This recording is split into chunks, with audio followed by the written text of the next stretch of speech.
Colégio Alternativa. Aqui é o professor Madison Martins, da disciplina de Geografia, e hoje nós vamos estar dando continuidade ao conteúdo programático do nono ano, com o capítulo 4 do segundo livrão, que ele vai tratar sobre a reorganização do espaço mundial pós-Segunda Guerra, da bipolarização à multipolarização. Bem, de caráter inicial, a gente já tem que começar a dar ênfase sobre a questão da geopolítica global. Durante a segunda metade do século XX, a economia e a geopolítica mundial, digamos assim, estiveram sob forte comando de dois grandes países, que seriam os Estados Unidos e a União Soviética. O poder de influência política e econômica desses países, além de seu potencial de destruição militar em massa, ele não tinha paralelo com nenhum outro lugar do mundo. Isso é uma ênfase que tem que ficar associado à questão da bipolarização, porque no caso aí a gente estaria falando sobre dois polos de poder apenas, simbolizado por esses dois países. E quando a gente vai à multipolarização, a gente já vai estar falando de um período que é o pós, que já vai envolver outras nações e outros centros de poder. Então, aqui a ordem geopolítica bipolar, ela aparece associada somente a duas superpotências que exerciam a hegemonia, que eram, no caso aí, o poder, que eram os Estados Unidos e a União Soviética, como eu bem falei. Então, elas tiveram essa importância aí de destaque porque elas saíram como vencedores da Segunda Guerra Mundial, e a gente lembra aí dois períodos muito importantes da história, que no caso foi a Primeira Guerra Mundial, que ocorreu de 1914 a 1918, e propriamente da Segunda Guerra Mundial, que vai de 1939 a 1945. Então, esses são marcos. Após esse conflito, esses dois países eles saíram com uma importância muito diferenciada. E aí a gente chega na ideia da ordem geopolítica bipolar, que foi uma disputa ideológica com alto grau de militarização.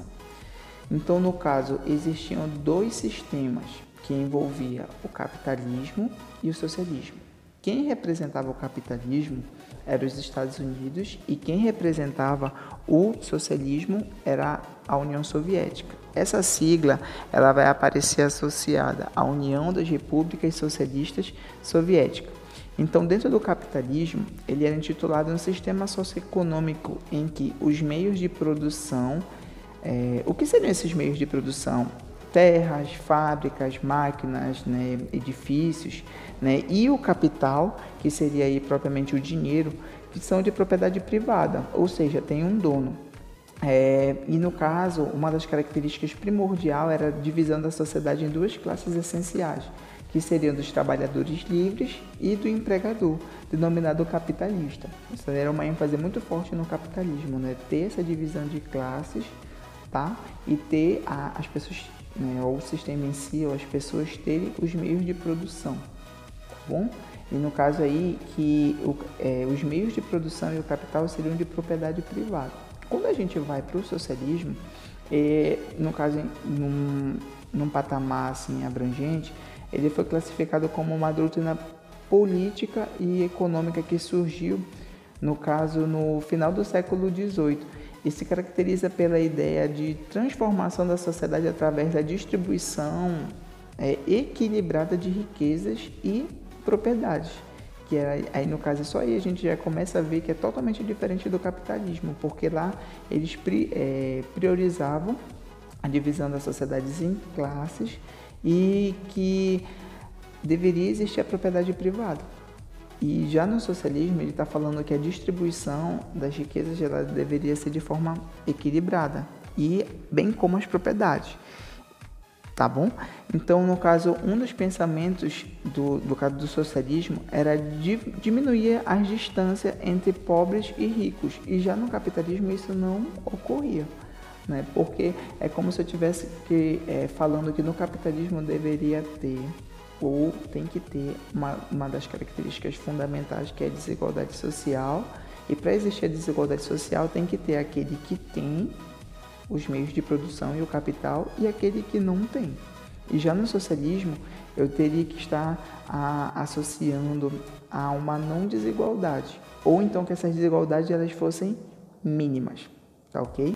Então, queridos alunos, dando continuidade, nós estávamos falando aí da diferença entre capitalismo e socialismo, e aí a gente chega no termo, né, da Guerra Fria. Esse termo fria, ele está associado a um conflito indireto, porque não teve conflito físico, propriamente dito, entre os países. Então, ele foi um conflito diferenciado, porque eles estavam ali fazendo uma disputa ideológica de quem ia se sobrepor a quem. Então, o objetivo aí era conquistar áreas de influência, ter maior número de países aliados. Então, quando a gente simplifica a Guerra Fria, a gente vai ver que nada mais foi do que uma disputa ideológica entre Estados Unidos e União Soviética, cujos objetivos eram conquistar áreas de influência. Aqui a gente vai ter duas imagens, a primeira mostrando a bandeira de ambos os países, só destacando a bandeira da União Soviética, que tinha uma foice e um martelo, a foice representando os trabalhadores do campo e o martelo os trabalhadores, né, operários, no caso. E a segunda imagem, ela retrata uma charge, né, que foi um período da história em que teve muita disputa técnica, né, teve a questão armamentista, relacionado à questão nuclear, por exemplo, que aí no caso aí fazendo só uma interferência, que foi um período da história da humanidade em que essa disputa ela estava levando à construção de bombas nucleares. E foi um período que a sociedade viveu um momento de tensão, porque se de fato tivesse um conflito físico,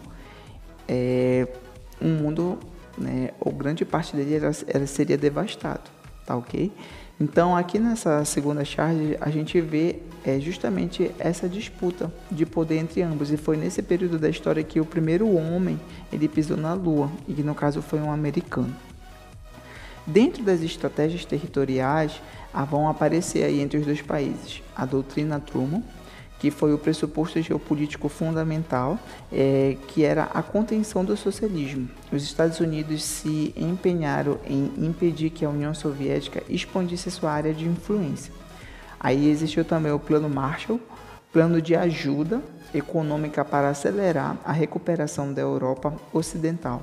Além de frear a influência comunista, ainda tinha como objetivo recuperar mercados para produtos e capitais norte-americanos.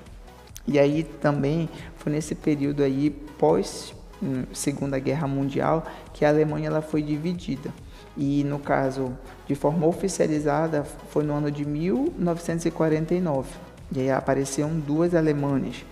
A primeira, a República Federativa da Alemanha, RFA, que era simbolizada aí com influência do capitalismo.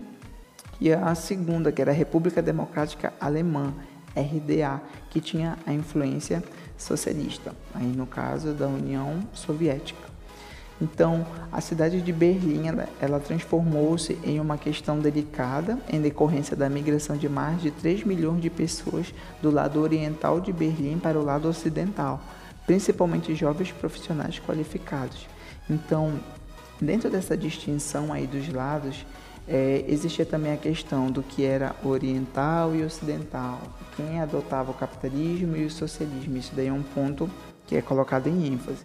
Então, em 1961, a União Soviética autorizou a construção de um muro, isolando a cidade do resto oriental. Assim surge o Muro de Berlim, transformando-se no mais importante símbolo da Guerra Fria. Berlim era o retrato mais marcante da organização do mundo bipolar, pois em uma única cidade estavam representados os dois sistemas socioeconômicos que dividiram o mundo após a Segunda Guerra Mundial. Aqui eu coloquei algumas imagens, a primeira no caso aí mostrando o período de construção do Muro de Berlim, e as outras simbolizando a queda dele, que ocorreu no ano de 1989, e foi quando o sistema socialista ele começou a entrar, digamos assim, em crise e estava enfraquecendo. Tanto é que, de fato, o período ele termina em 1991, quando tem a fragmentação da União Soviética, tá bom? Então, olhando por um patamar maior, existiram as conferências e uma delas ocorreu em 1949, que era de Bretton Woods. Nessa conferência, realizada nos Estados Unidos e contando com 44 países, foram constituídos dois importantes organismos muito atuantes no cenário político, econômico e financeiro mundial. O Banco Internacional de Reconstrução e Desenvolvimento, que é o BID, mais conhecido como Banco Mundial, e o Fundo Monetário Internacional, FMI, ambos com sede em Washington. A Conferência de São Francisco, um marco importante aí foi a construção, criação, para falar a verdade, da ONU, Organização das Nações Unidas, que foi no ano de 1945. Então, no caso, essa Conferência de São Francisco, ela foi sediada em Nova York, e a ONU ela surgiu com o objetivo de substituir a Liga das Nações, criada na Primeira Guerra Mundial, e preservar a paz e a segurança mundial. Dentro do contexto das alianças, na Guerra Fria vai aparecer a OTAN, Organização do Tratado do Atlântico Norte, liderado pelos Estados Unidos. No caso, o seu objetivo era defender militarmente os interesses de todos os seus membros. Já o Pacto de Varsóvia era comandado pelo exército, era exercido pela União Soviética, que reunia diversos países de orientação socialista. Aqui a gente chega num ponto-chave, que a gente estava vendo que se estava existindo alianças, a gente estava vendo que o conflito também ele ocorreria por blocos, que a gente está falando de junção de países. Então, quais eram os interesses em comum desses países? Tá bom? E aqui a gente chega no termo de geoestratégia. Se o meu objetivo era alcançar áreas de influência, quais seriam as minhas estratégias? Então, geoestratégia é toda decisão comercial, econômica, política, militar ou social que um país deve tomar a partir de estudos relativos às características geográficas e históricas, entre ele e o chamado país-alvo, assim como que pode dividir diversas características.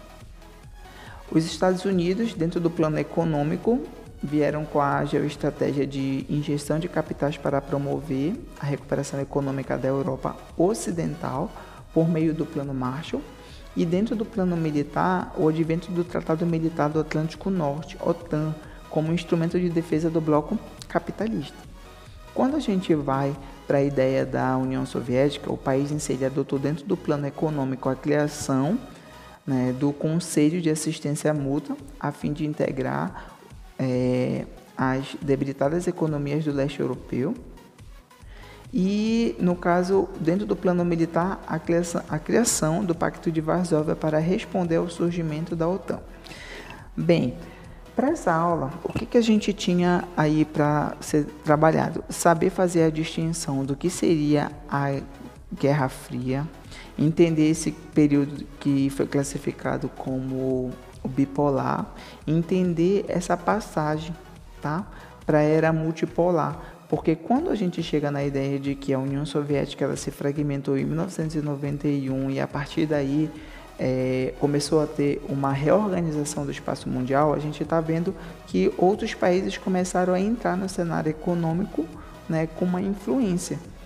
E aí a ideia de dois países importantes, ela sai para entrar para a questão do múltiplo. Mas na próxima aula a gente ainda vai continuar abordando sobre essas questões e dar continuidade sobre essa reorganização. Tá ok? Até mais, tá?